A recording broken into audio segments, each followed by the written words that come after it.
सुबह 7 बजे तक ना बाबा और सतीश दोनों उठ जाते हैं। उसके बाद पूजा, नाश्ते की तैयारी और सतीश का टिफिन।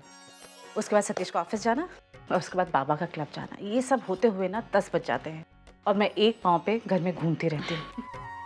लेकिन जब तक ये लोग जाते नहीं ना वर्षा, तब तक घर में धमा चौकड़ी मची रहती है और मैं थक जाती हूँ। इनके जाने के बाद बचे हम और तुम। बस अगर एक दूसरे को जानते हुए समझते हुए हम लोग आगे बढ़ेंगे ना, तो हमारे दिन भी मजे से कट जाएंगे।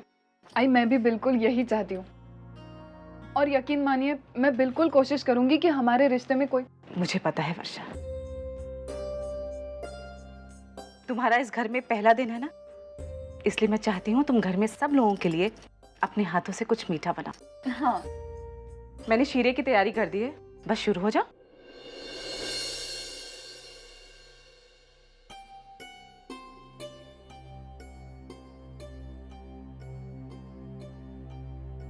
क्या हुआ? क्या सोच रही हो वर्षा?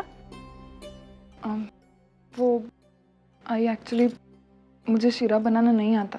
कोई बात नहीं, मैं हूं ना, मैं सिखा दूंगी। आ जाओ, कुछ भी मुश्किल नहीं है। शीरा बनाना बहुत आसान है वर्षा। घी देना मुझे।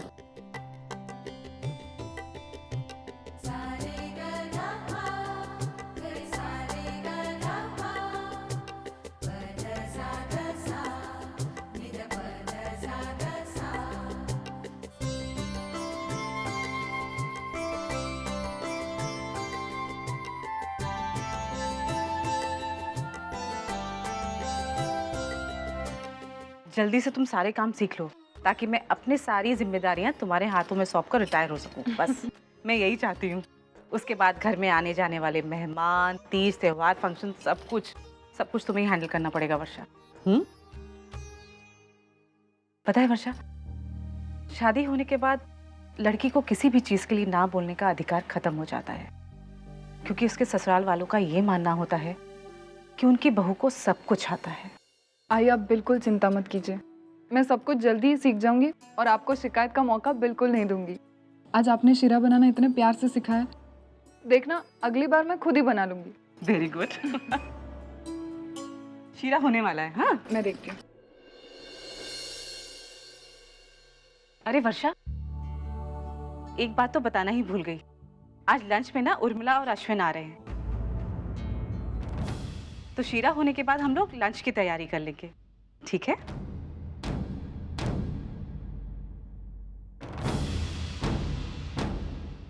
Hi, sweetheart.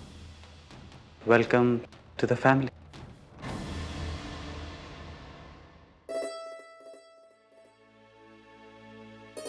देख बेटा, जो मैंने अचार वगैरह दिया है ठीक से रख, और वहां जाने के बाद निकाल के बराबर रखना, ताकि देख के तुझे याद आ जाएगी और याद से खा लेना। देख, एक बात बोलती हूँ बेटा, जिंदगी में परेशानियां और दुख आते ही है, लेकिन बेटा उसका गुस्सा कभी खाने पे मत उतारना। आई, तू चिंता मत कर, मैं वहाँ पर समय पर ही खाना खाती हूँ और मैं ये अच्छी तरह से जानती हूँ कि मेरी ज़िंदगी मेरे आई बाबा के लिए कितनी कीमती है। फिर मैं इसके साथ छेड़छाड़ कैसे कर सकती हूँ? ठीक है, तूने बोल दिया, मैंने विश्वास कर लिया। मैंने बापा के हवाले तुझे उनके घर पे छोड़ा है, बापा ही तुझे उनके कहर से बचा सकता है। ले बेटा, ऊपर ही रख।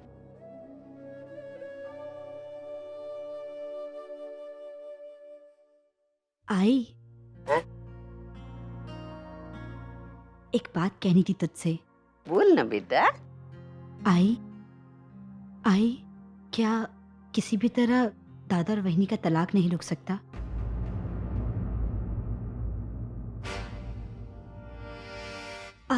आई मैं सच कह रही हूँ, उन दोनों को अलग होते हुए हमें से कोई नहीं देख पाएगा।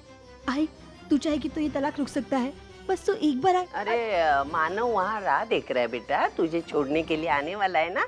चल चल चल, बैग भर ले, बैग भर बेटा।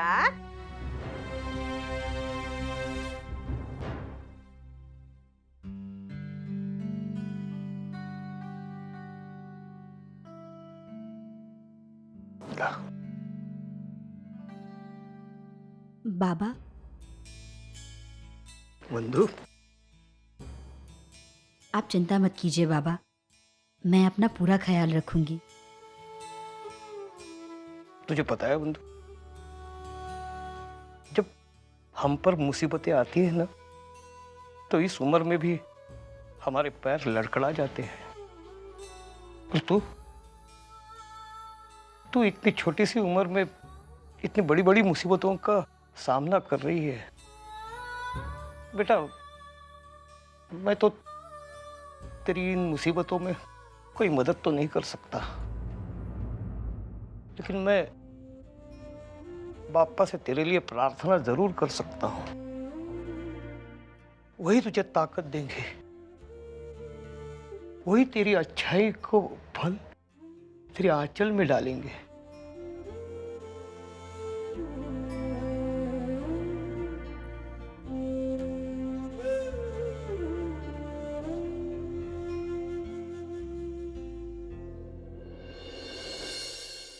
काका,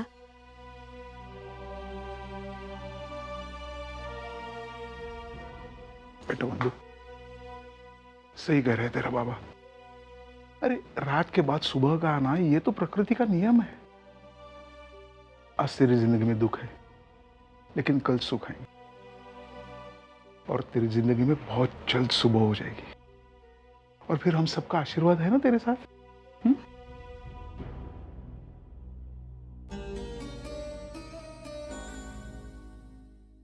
चलती हूँ श्रावणी, अपना ख्याल रखना। तुम भी।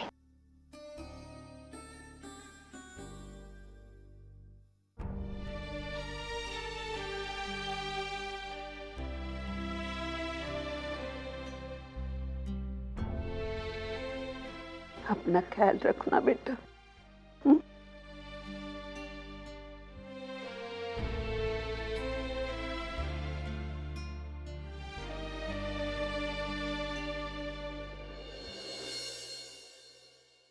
चलती हूँ वहीनी, अपना ख्याल रखना। तू भी अपना ख्याल रखना। कभी भी लड़ते लड़ते तुझे अगर थकान महसूस हो तो यहाँ चली आना। और एक बात, बाहर कितनी भी धूप क्यों ना हो, तेरे लिए इस घर में हमेशा छाव है, समझी? चल। लेकिन उस वक्त तो आप इस घर में नहीं रहेंगी ना?